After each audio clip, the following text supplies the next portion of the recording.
Cumprimento a todos, aqui é o pastor José Carlos Carvalho.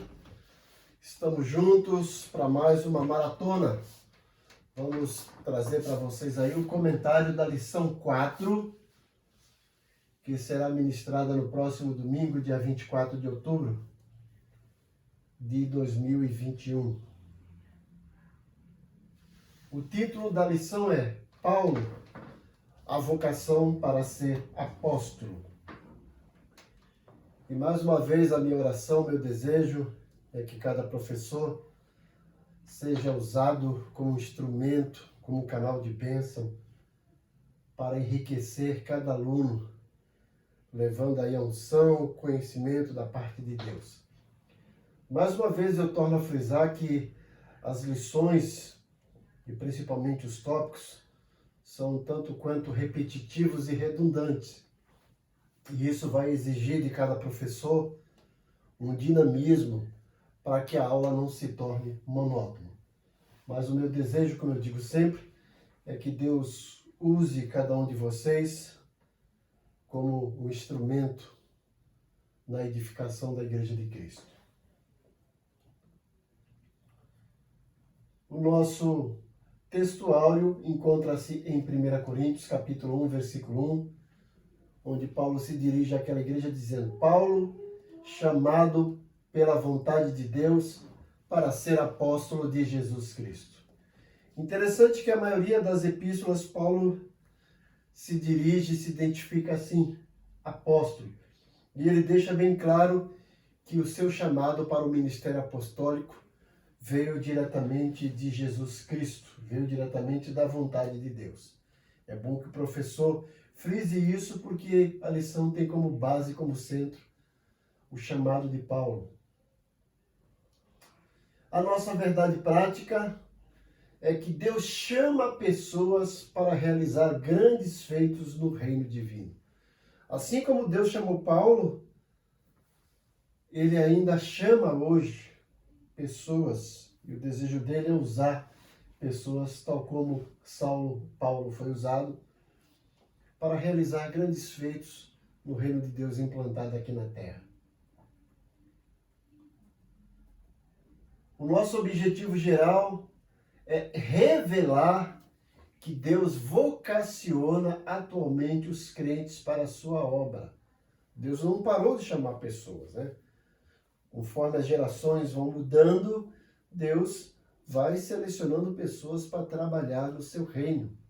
Assim como foi em Atos, aquele dinamismo, nosso Deus é um Deus dinâmico e tenciona chamar mais e mais pessoas para realizar a sua obra.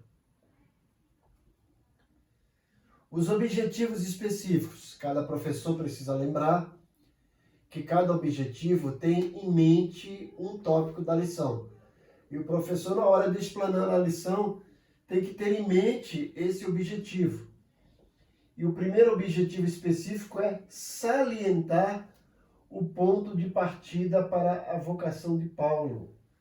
E aí, especificamente, quando ele se converte e o que Deus diz para ele, através do profeta Ananias, o desejo que Deus tensionava na vida de Paulo para exercer o seu ministério apostólico entre os gentios. O segundo objetivo específico é enfatizar que a vocação de Paulo foi efetivada pelo Cristo ressurreto. Ele deixa isso bem claro tanto em Atos 9, quanto também nas suas defesas no capítulo 22 e no capítulo 26, e também especificamente no capítulo 15 da primeira epístola aos Coríntios.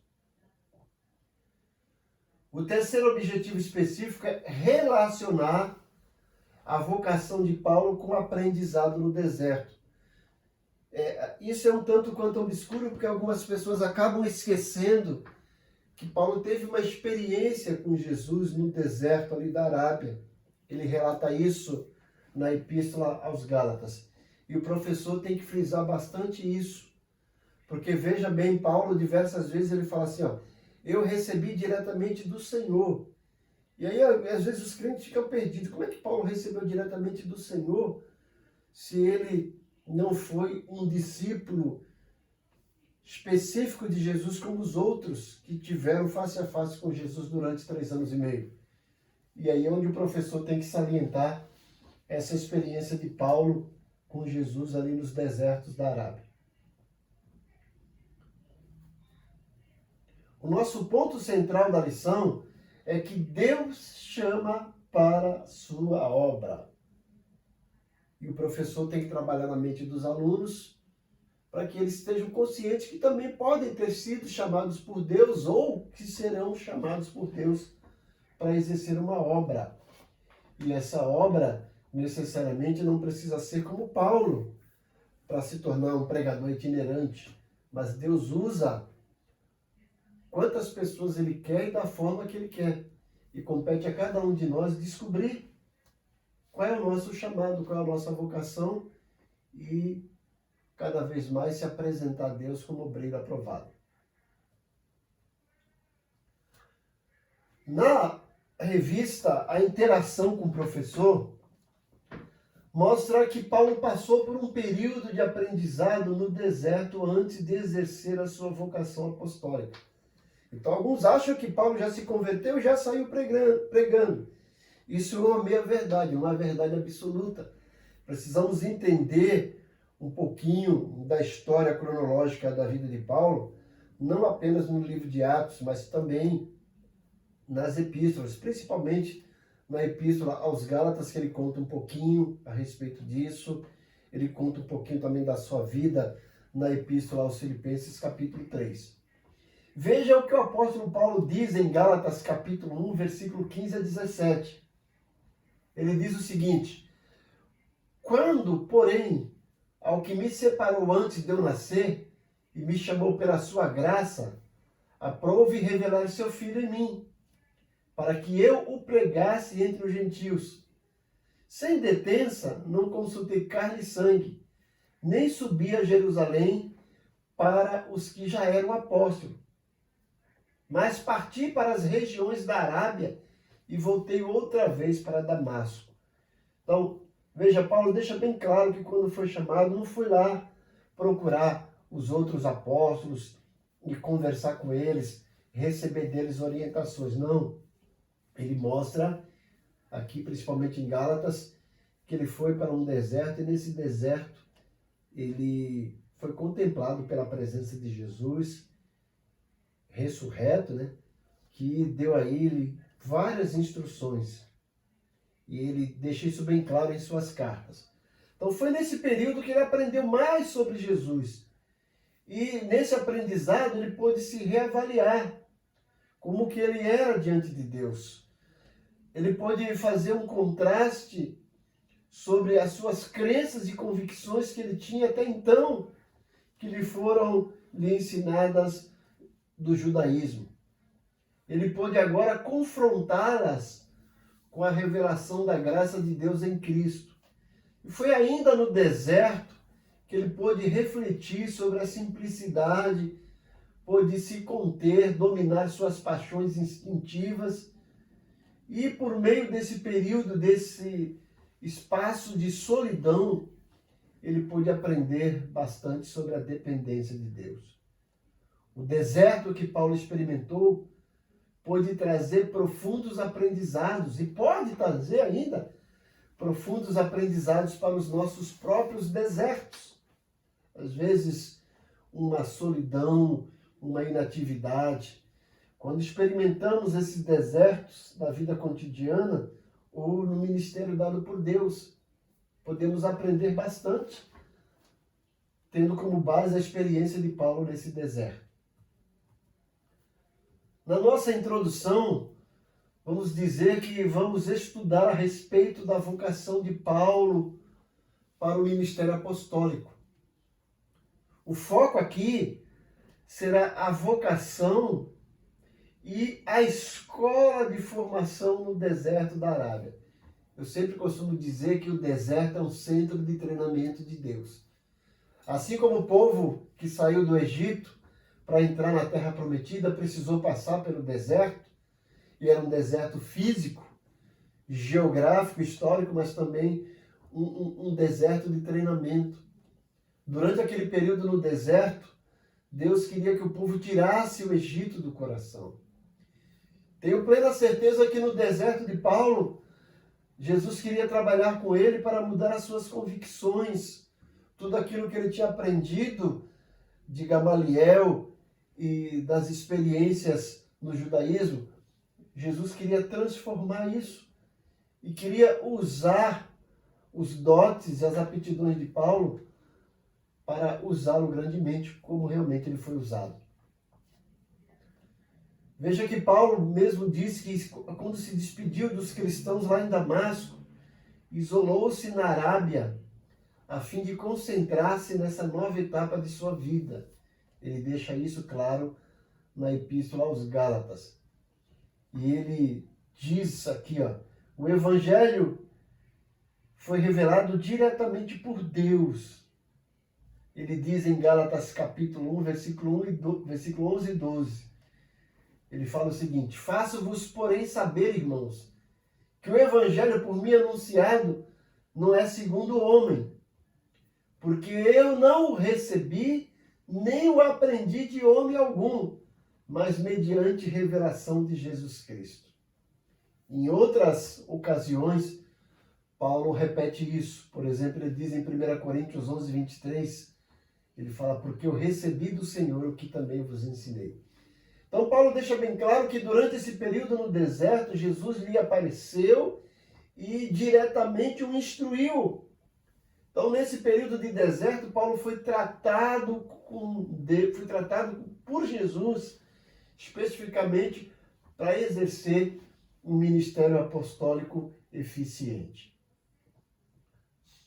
O nosso ponto de partida, no tópico 1 aqui, que é o ponto de partida para a vocação de Paulo. Então, no tópico 1, nós vamos focar isso. O ponto de partida para a vocação de Paulo. Vamos falar sobre a sua vocação apostólica. O nosso subtópico 1, a chamada de Paulo e a presciência divina. Então, podemos observar que Paulo foi vocacionado segundo a presciência de Deus. A presciência é um conhecimento antecipado. Veja que nós temos essa noção do que é ontem, hoje e amanhã. Para Deus, o amanhã é como se fosse ontem. Deus, ele conhece as coisas antecipadamente. E Paulo mesmo confirma isso em Gálatas 1,15, quando ele diz, mas quando aprove a Deus, que desde o ventre de minha mãe me separou e me chamou pela sua graça. Então, Paulo, quando se converte, devia estar mais ou menos aí em torno de 35 anos. Mas ele entende que a vocação dele foi segundo a presciência de Deus. Antes dele nascer, Deus já via Paulo exercendo esse ministério apostólico. E ele experimentou uma completa transformação por meio do encontro com Cristo. E foi vocacionado por ele para uma grande obra. O livro de Atos dos Apóstolos atesta para uma chamada presciente, quando o Senhor diz ao profeta Ananias, lá em Atos 9, 15 e 16, vai, porque este é para mim um vaso escolhido para levar o meu nome diante dos gentios e dos reis e dos filhos de Israel. E eu lhe mostrarei quanto deve padecer pelo meu nome. Assim Paulo foi batizado e teve a sua visão recuperada, lá em Atos 9, 18. Né? Então, na conversão de Paulo, ele se tornou ali cego. Deus permitiu que ele ficasse cego durante 3 dias. Depois Ananias vai lá, ora, as escamas dos olhos de Paulo caem. Ele volta a enxergar fisicamente, porque já tinha aberto os olhos espiritualmente. E assim ele vai exercer o seu ministério apostólico segundo a orientação de Jesus. O nosso subtópico 2 tem como título Um ministério na plenitude do Espírito. Então, depois de passar pela experiência do novo nascimento, naquele encontro pessoal e sobrenatural com Jesus no caminho de Damasco, Paulo recebe a plenitude do Espírito. Lá em Atos 9, 17 deixa isso bem claro. Paulo foi batizado e ali com a unção, com a plenitude do Espírito Santo, ele já está apto para exercer o ministério. Mas lembre-se que depois Jesus trabalha com ele ali naquele centro de treinamento que foi o deserto da Arábia. Então, nesse sentido, o livro de Atos revela que o ministério do apóstolo dos gentios recebeu uma unção especial do Espírito Santo. Foi um ministério marcado por pregação poderosa, por curas, por sinais, por prodígios e maravilhas. A gente vê o dinamismo do ministério de Paulo a partir da primeira viagem missionária, ali em Atos 13.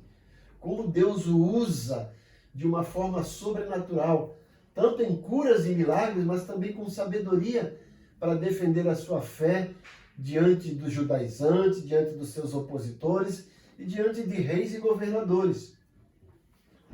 Com o ministério do apóstolo, aprendemos que não podemos fazer a obra de Deus sem a atuação do Espírito Santo. É Ele quem confirma a palavra e a obra. Então, embora Paulo tivesse aí um excelente cabedal, uma excelente cultura, ele precisou, com certeza, do poder do Espírito Santo. Sem o poder, sem a plenitude do Espírito Santo, Paulo não poderia realizar as obras que ele realizou daquela forma. Então, devemos frisar que todos nós, independente da sabedoria, da cultura que temos, precisamos do poder do Espírito Santo. O nosso subtópico 3 é que Deus mudou o nome de Saulo para Paulo? É uma pergunta. E eu sempre gosto de frisar isso, gente. Na Bíblia a gente vê ocasiões em que Deus mudou o nome de pessoas. Por exemplo, lá em Gênesis 17:5, Deus mudou o nome de Abrão para Abraão. Deus mudou o nome de Jacó para Israel em Gênesis 35:10. Jesus também alterou o nome de Simão para Pedro em Marcos 3:16 e João 1:42. Entretanto, embora eu já ouvi pregadores e professores dizendo erroneamente que Jesus mudou o nome de Saulo para Paulo, que Saulo caiu do cavalo no caminho para Damasco e depois Jesus mudou o nome dele de Saulo para Paulo. Isso não é verdade. Quando a gente consulta Atos 13:19, na primeira viagem missionária, Lucas deixa bem claro. Ele diz lá: todavia Saulo, também chamado Paulo, cheio do Espírito Santo, fixando nele os olhos, disse. Então, Deus não mudou o nome de Saulo para Paulo ali no caminho de Damasco. Não. Né? O que acontece é que Saulo, que era o seu nome aportuguesado, né? Seu nome hebraico, seu nome judeu, que significa Saul, ele possuía a sua cidadania romana, recebeu isso do seu pai. E como cidadão romano, ele tinha um nome romano, que era Paulus, né? Paulus em latim, e aí aportuguesado para nós foi Paulo, devido à sua cidadania romana. E como o ministério de Paulo buscava alcançar os gentios, o nome Paulo foi naturalmente usado e agregado a ele, como eu disse, embora ele já tivesse esse nome.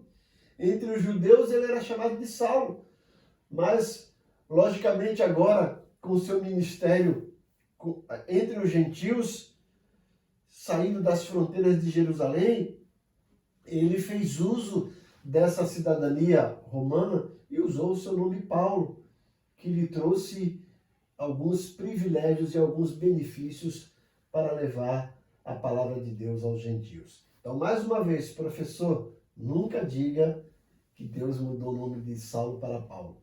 Ele sempre foi chamado de Saulo e Paulo, ok? A síntese do nosso tópico 1 é que o ponto de partida para a vocação de Paulo foi a presciência divina e a pessoa do Espírito Santo. Não podemos esquecer disso, certo?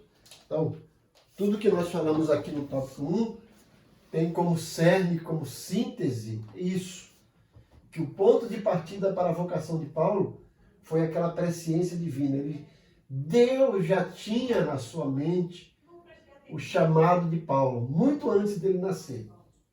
E embora isso estivesse nos planos de Deus, Paulo precisou ter uma experiência com o Espírito Santo e também aquele treinamento com Jesus ali nos desertos da Arábia. Subsídio pedagógico. Parece que no passado havia uma percepção maior a respeito de jovens e de muitos outros irmãos que entregavam a sua vida a Cristo e que desejavam por uma vocação na obra de Deus. Muitos se planejavam para ir a seminários a fim de aperfeiçoarem para servir melhor na obra de Deus. Muitos obreiros relatam não perceber essa mesma disposição com o mesmo sentimento de outrora. Claro que isso não significa que não haja pessoas sendo vocacionadas, pois Deus as chama em qualquer tempo. Nesse sentido, promova uma reflexão a respeito das vocações por meio das seguintes perguntas. Então, cada professor aí deve colocar isso na mente dos alunos, né? Você se sente vocacionado por Deus para alguma obra? Em algum momento de sua vida, você ignorou ou tem ignorado esse chamado?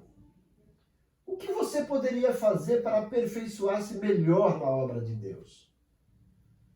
Você deve promover essa reflexão como introdução ao tema dessa semana, ressaltando sempre que Deus chama pessoas para a sua obra. Então, eu mesmo percebo isso, que as pessoas hoje estão muito acomodadas.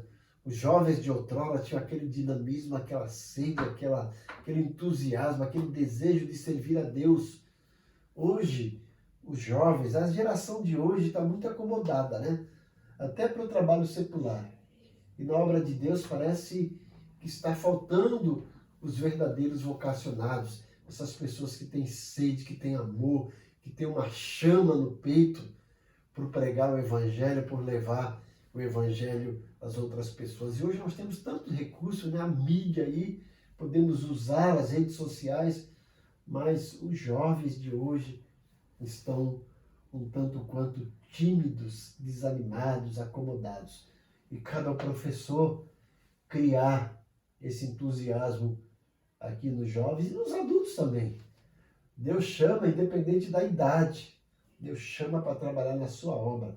Enquanto a vida, há a possibilidade de você fazer a obra de Deus. O tópico 2. Tópico 2 tem como tema uma vocação efetiva pelo Cristo ressurreto. Então a ideia aí é mostrar que a vocação de Paulo foi efetivada por Jesus Cristo, depois de haver ressuscitado, e que aparece para Paulo e trata com ele ali, especificamente naquele deserto da Arábia. O nosso subtópico 1. Saulo viu o esplendor glorioso do Cristo ressurreto. Isso está registrado em Atos 9, do 3 a 6. Então aí não foi uma miragem, nem uma ilusão de ótica que Paulo teve naquela experiência quando ele tensionava prender os cristãos, quando ele ganhou carta branca para ir a Damasco prender os cristãos. Não foi uma visão, não foi uma miragem, não foi uma ilusão de ótica. Mas Saulo viu realmente o Cristo ressurreto a quem ele perseguia. Não apenas naquela experiência principal, inicial da conversão, mas depois Paulo deixa bem claro que Jesus apareceu a ele, principalmente quando ele relata isso em 1 Coríntios capítulo 15, onde ele fala que Jesus morreu segundo as Escrituras, ressuscitou segundo as Escrituras e apareceu aos apóstolos, depois apareceu mais ou menos a 500 pessoas, depois ele diz no versículo 8, e finalmente apareceu a mim. Então aquela visão gloriosa inicial que Paulo teve no caminho de Damasco ofuscou o seu orgulho ante as autoridades judaicas.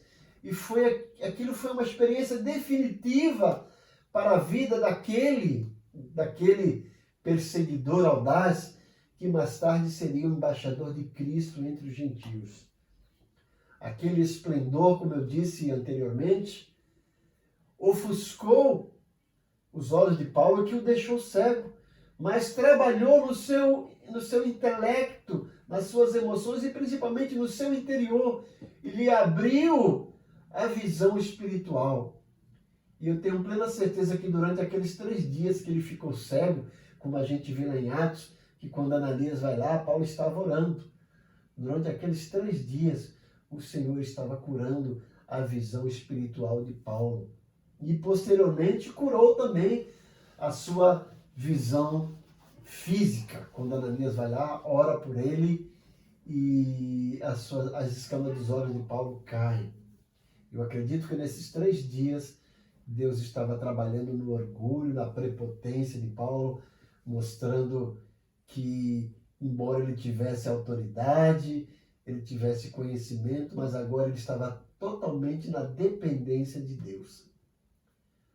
Cego, precisando de alguém para ajudá-lo a fazer as coisas, Paulo ali se tornou uma pessoa humilde, simples e reconheceu que sem Deus ele não era nada. Você vai ver que Jesus, mais à frente, quando Paulo ora pedindo a cura do espinho na carne, o Senhor fala para ele: a minha graça te basta, porque o meu poder se aperfeiçoa nas fraquezas. Então, nesses 3 dias que Paulo ficou cego, depois daquele resplendor glorioso que ele teve, Jesus trabalhou no interior de Paulo, quebrando a sua arrogância e mostrando que ele dependia de Deus. Subtópico 2. Uma vocação inevitável para o apostolado entre os gentios. Deus escolheu Saulo de antemão, como podemos ver, né? Lá em Atos 22:14, que ele disse: a vontade de Deus era tornar Saulo em um embaixador de Cristo, em um grande pregador do Evangelho, conforme podemos ver em Atos 9:20. Nas suas epístolas, Paulo se identifica assim. Veja, em Efésios 1:1, ele fala: Paulo, apóstolo de Jesus Cristo pela vontade de Deus. Ele diz isso em Romanos, diz isso em Coríntios. Ele deixa bem claro que o seu apostolado não estava baseado na sua capacidade, no ensino que ele recebeu, na sua motivação, no seu status, na sua sabedoria, no seu conhecimento da lei judaica, não.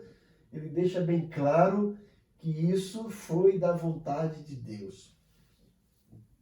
Paulo não foi ordenado em Jerusalém nem por uma comissão de apóstolos formada por Pedro, João, Tiago, que eram os líderes dos apóstolos, ou por os outros apóstolos de Cristo. O que prevaleceu para Paulo foi a declaração de Jesus, que foi enviada a Paulo através de Ananias, aquele discípulo fiel de Cristo. Em Atos 9:15 nós vemos isso. Jesus disse para Ananias: vai, porque este é para mim um instrumento escolhido para levar o meu nome diante dos gentios e reis, bem como diante dos filhos de Israel.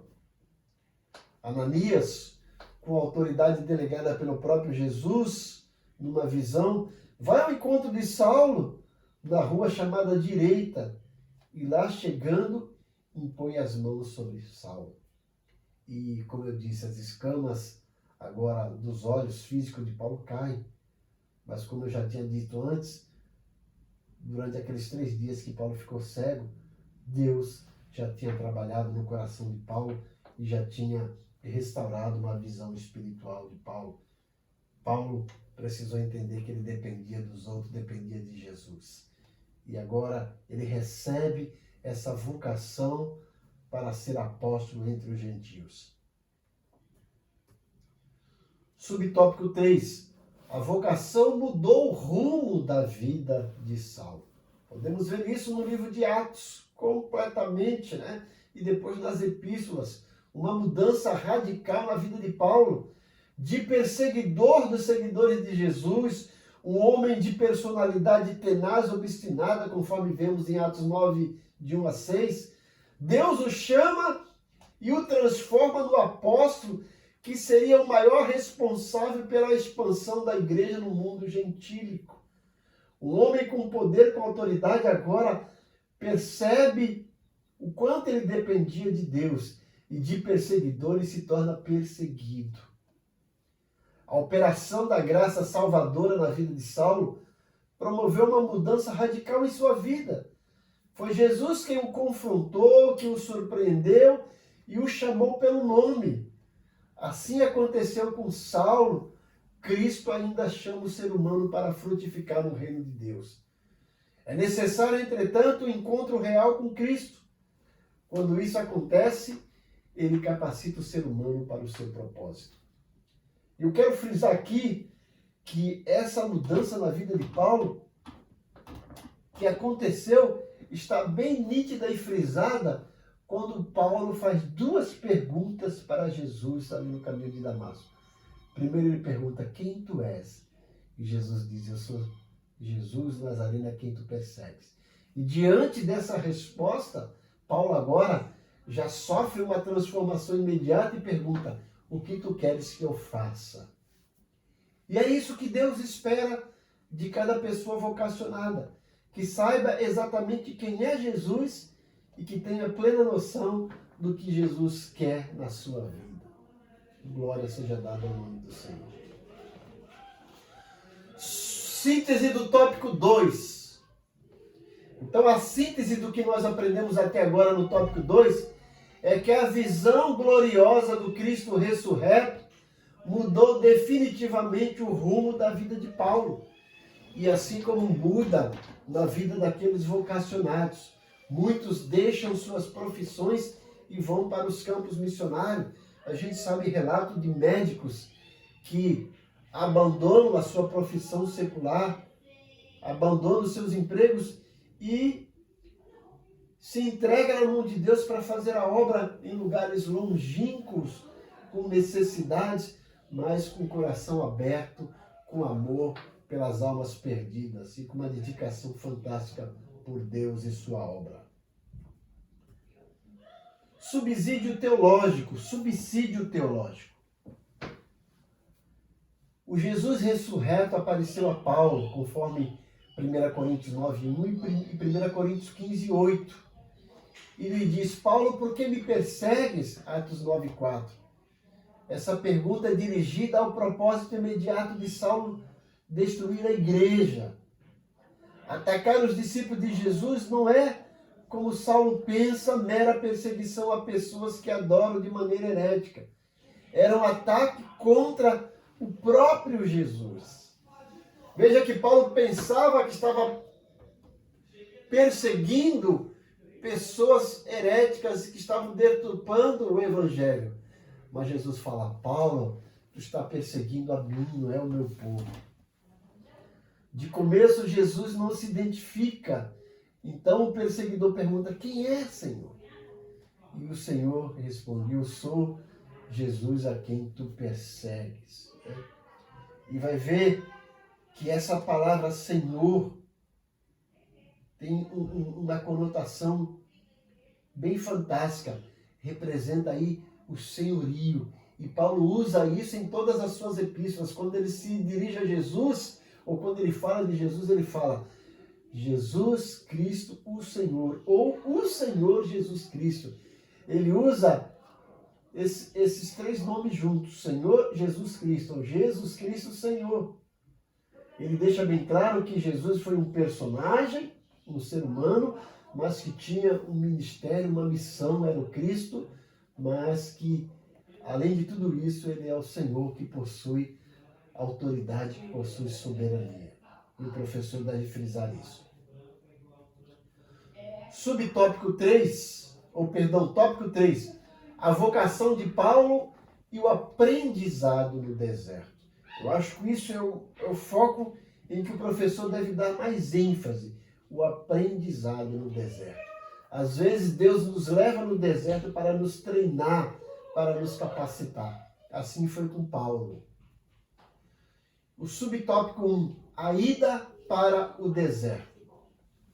Então podemos perceber em Gálatas capítulo 1 que Paulo deixa isso bem claro. O ministério de Paulo precisava de uma preparação austera, silenciosa e de comunhão com Deus e também de muita reflexão. Paulo precisava refletir sobre o que ele tinha feito até agora e o que ele precisava fazer futuramente. E em vez de ir a Jerusalém para aprender com os apóstolos, com certeza orientado por Deus, ele afastou-se dos judeus nas sinagogas, onde posteriormente passou a apresentar Cristo. Ele toma o caminho da Arábia, a sudeste de Damasco, uma região sob domínio do rei Aretas. E Paulo conta essa experiência, como eu disse, em Gálatas 1, e também um pouquinho em 2 Coríntios 11, 32. O apóstolo preferiu viver em um lugar na região deserta da Arábica, onde habitavam alguns grupos nômades, e ele era totalmente desconhecido. No deserto, Deus ensinou Paulo a ser o líder que ele precisava para expandir o seu reino. Às vezes também Deus nos leva para um deserto existencial, um deserto espiritual, um deserto emocional, nem sempre físico, nem sempre histórico, mas esse deserto é o lugar onde Deus quer trabalhar na nossa mente, no nosso consciente, no nosso coração e nos tornar mais fortes e dependentes dele. E nos dar orientações precisas para o nosso ministério. Subtópico 2, as lições do deserto. As lições do deserto. Paulo sabia que precisava aprofundar o seu conhecimento a respeito de Jesus Cristo, pois o seu caminho seria de confrontos com dúvidas, oposição e rejeição. Até então ele só tinha o conhecimento de Yahvé, mas ele precisava conhecer o Filho de Deus, o próprio Deus Jesus Cristo. Então ele vai para o deserto da Arábia e ficou lá 3 anos aproximadamente entre a sua conversão e o seu retorno a Jerusalém. Então muitas pessoas esquecem disso. Os seus alunos, professores, têm em mente que Paulo já se converte e já sai pregando. E isso não é a verdade absoluta. Quando a gente lê Gálatas capítulo 1, e principalmente versículo 17 e 18, percebe que Paulo ficou 3 anos ali sendo doutrinado por Jesus Cristo ressurreto. Esse período serviu para Paulo reavaliar a si mesmo diante de Deus, reavaliar suas crenças, suas convicções judaicas, confrontando-as com a revelação que ele recebera da graça de Deus em Cristo Jesus. Assim, Paulo se prepara para explicar sua vocação aos líderes da igreja em Jerusalém, principalmente ali em Atos 15, quando teve aquele primeiro concílio ecumênico, que a gente pode dizer, concílio cristão, quando Paulo volta da primeira viagem e precisa se explicar, precisa mostrar por que ele está pregando o evangelho de graça e não da lei.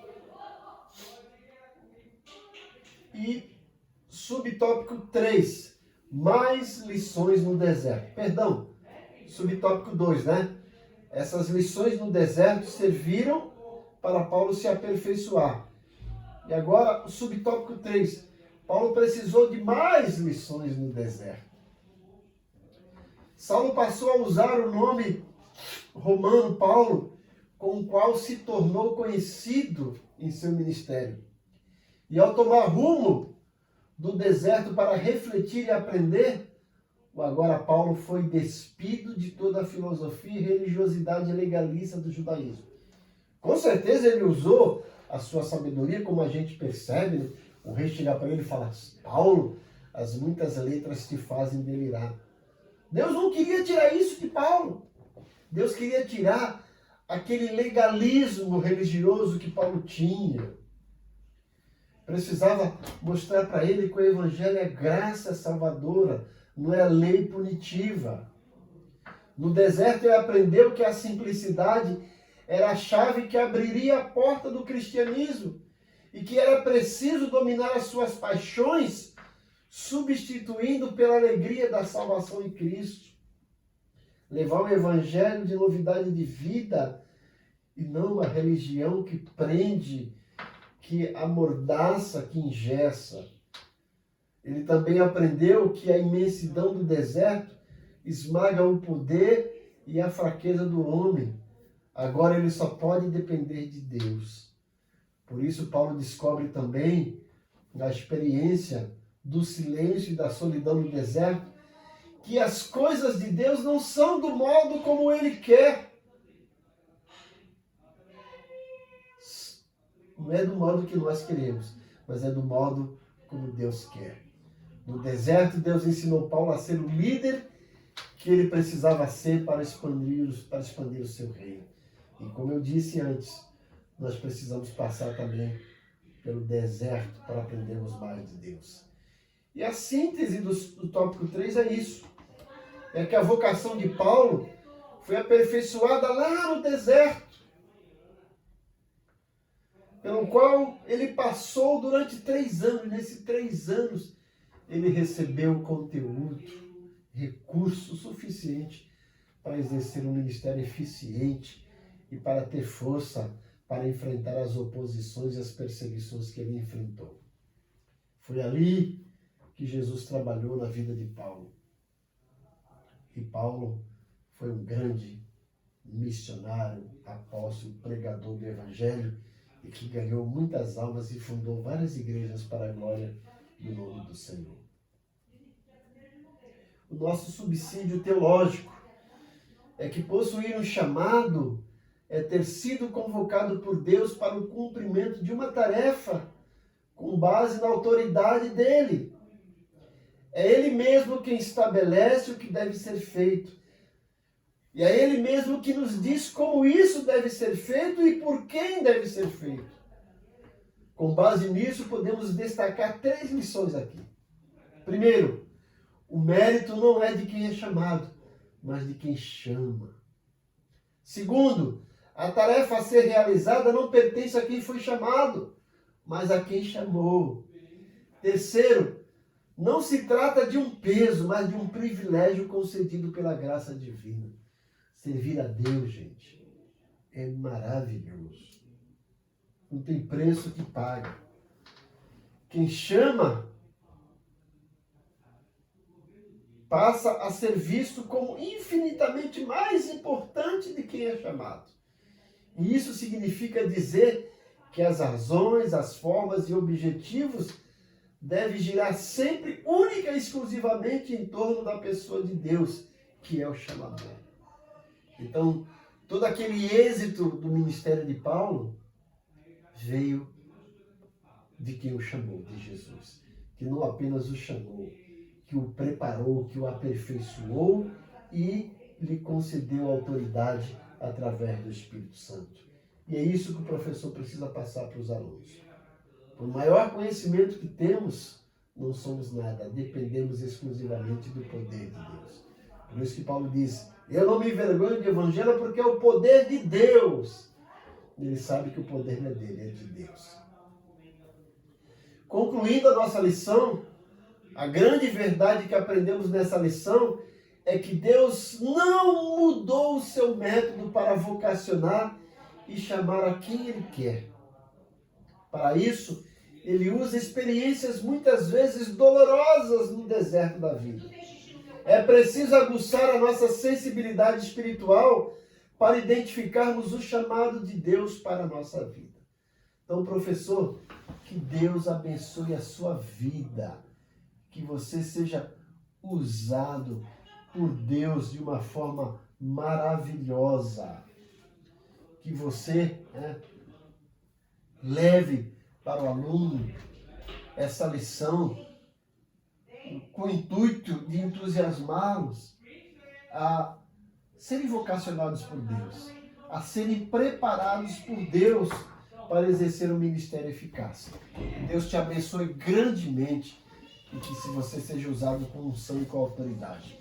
Mais uma vez eu peço, não esqueça de acessar o like, vai lá no canal do YouTube, dê sua curtida, eu preciso da sua curtida para que o nosso canal entre em evidência. Inscreva-se no nosso canal, ative o sininho para receber as nossas notificações e compartilhe com o máximo de pessoas. para que o nosso canal ganhe cada vez mais popularidade. Que Deus te abençoe grandemente, que a graça do Senhor Jesus, o amor de Deus Pai e a comunhão do Espírito Santo seja contigo. Amém.